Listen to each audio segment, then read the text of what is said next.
একজনের সঙ্গে এই প্রতারণার পর অবশেষে পুলিশের জালে হুগলির কর্ণগড়ের বাসিন্দা। ঋণ পাইয়ে দেওয়ার নামে অভিনব কায়দায় প্রতারণা।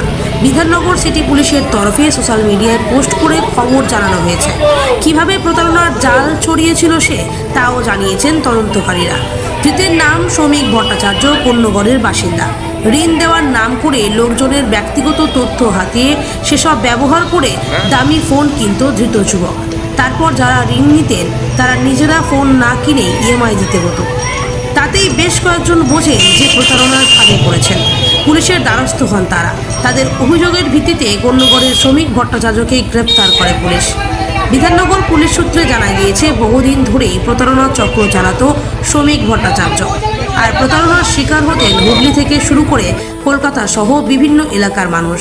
হুগলি জেলার কানাইপুর এলাকার বাসিন্দা অরূপ দে জানান, তিনিও এই প্রতারণার শিকার হয়েছেন। তার নামে 1,30,000 টাকা ঋণে ফোন কেনা হয়েছে। অরূপের অভিযোগ, এই শ্রমিক ব্যক্তিগত ঋণ করিয়ে দেওয়ার নাম করে তার সঙ্গে যোগাযোগ করে।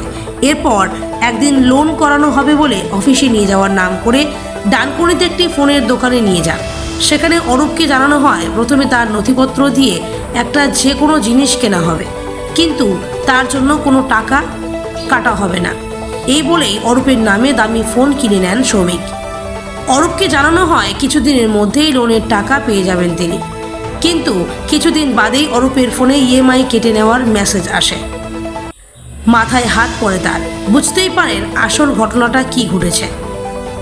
তিনি বলেন, আমি না ফোন পেয়েছি আর না লোনের টাকা, কিন্তু আমাকে এখন ইএমআই দিতে হচ্ছে।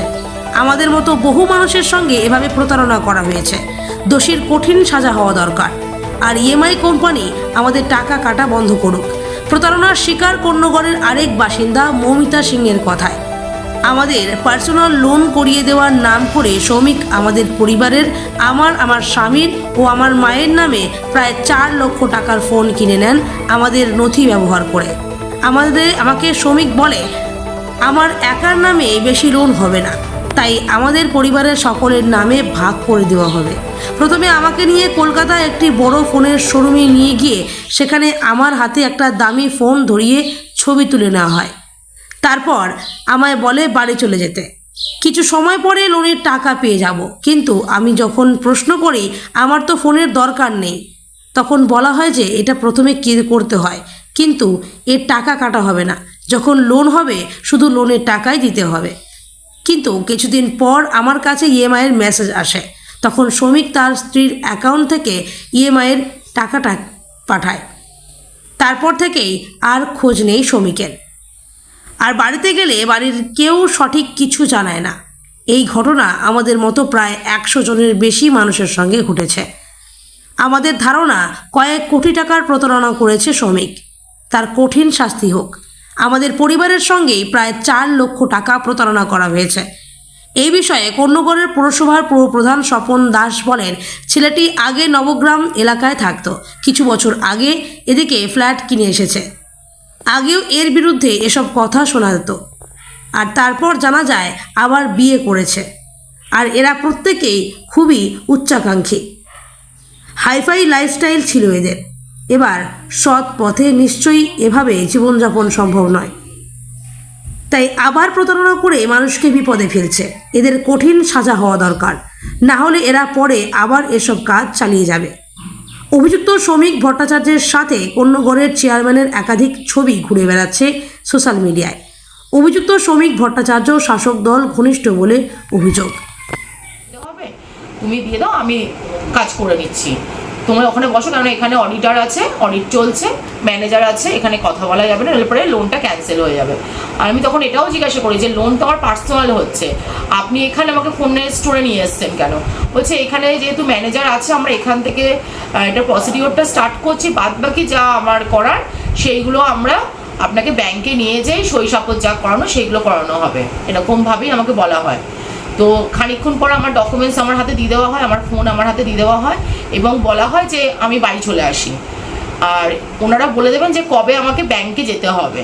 তারপর থেকে আমাকে কোনো ব্যাংকে যাওয়ার কথা ওনারা বলেন না।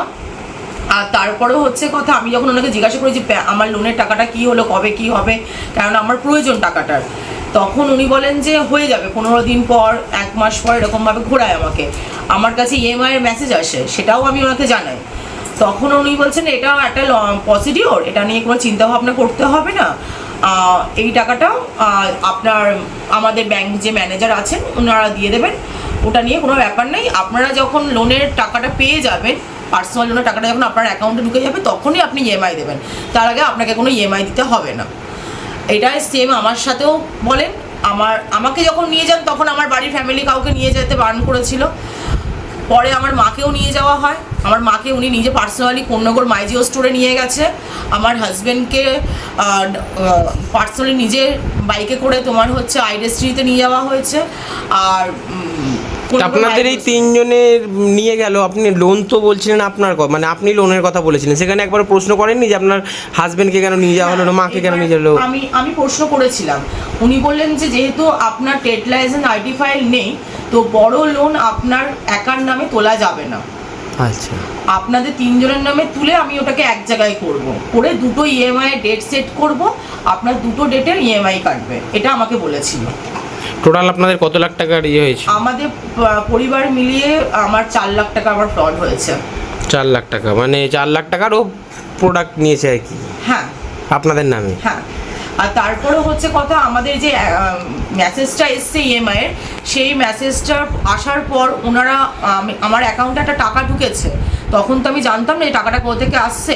পরে আমি ওটা জানতে পারলাম যে ওটা ওনার সৌমিক ভট্টাচার্যের ওয়াইফ, ওনার অ্যাকাউন্ট থেকে, সুস্মিতা চক্রবর্তীর অ্যাকাউন্ট থেকে আমার অ্যাকাউন্টে এসে ইভেন কেটেও বেরিয়ে গেছে। কত টাকা ঢুকেছিল? 13,000 টাকা করে ঢুকেছে, 11,000 টাকা ঢুকেছে, 2,706 টাকা ঢুকেছে। টোটাল কত টাকা ঢুকেছে?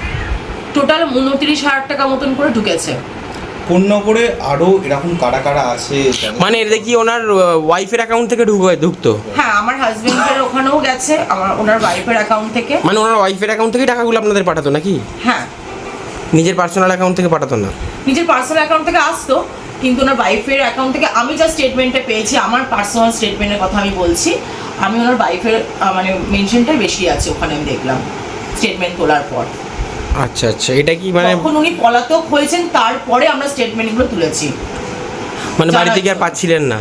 না, আমরা 1 তারিখ থেকে ওনাকে 1 মে থেকে ওনাকে আর পাওয়া যায়নি। আমরা অনেক যোগাযোগ করার চেষ্টা করছি, কারণ 2 তারিখে আমাদের ইএমআই ডেট ছিল বলে, সেই জন্য আমরা যোগাযোগ করার অনেক চেষ্টা করেছি। তখনই শুনলাম যে উনি মিসিং। ওনার বাড়ির লোক কি বলছিল? ওনার বাড়ির লোক প্রথমে বলেছিলেন যে ওনারা জানেন না, তো এখন দেখা যাচ্ছে যে ওনার বাড়ির লোক বলছে যে হ্যাঁ আমরা জানতাম, যে এরকমই আমাদেরকে। কোন্নগর অরবিন্দ রোডের বাসিন্দা সৌমিক ভট্টাচার্য, যেটা জানা যাচ্ছে পার্সোনাল লোন করিয়ে দেওয়ার নামে কয়েক কোটি টাকার প্রতারণা, এবং বিধাননগর পুলিশ তাকে অলরেডি গ্রেপ্তার করেছে, কি বলবেন? দেখুন, অরবিন্দ রোডের অরিজিনালি ওর ছেলে নয়, ওদের আসল বাড়ি হচ্ছে নবগ্রামে। তো ওদের আসল বাড়ি হচ্ছে নবগ্রামে। ওর বাবা রেলে লিলিও ওয়ার্কশপে কাজ করতো। পরবর্তীকালে কোনো ব্যাপারে ওরা ওই পার থেকে এই পারে চলে আসে, এই পারে এসে একটা অরবিন্দ রোডে ফ্ল্যাট কেনে, সেটা 3-4 বছর হবে, খুব বেশি হবে 4-5 বছর। তারপরে ছেলেটি প্রথম থেকেই তার হাবভাব খুব খারাপ।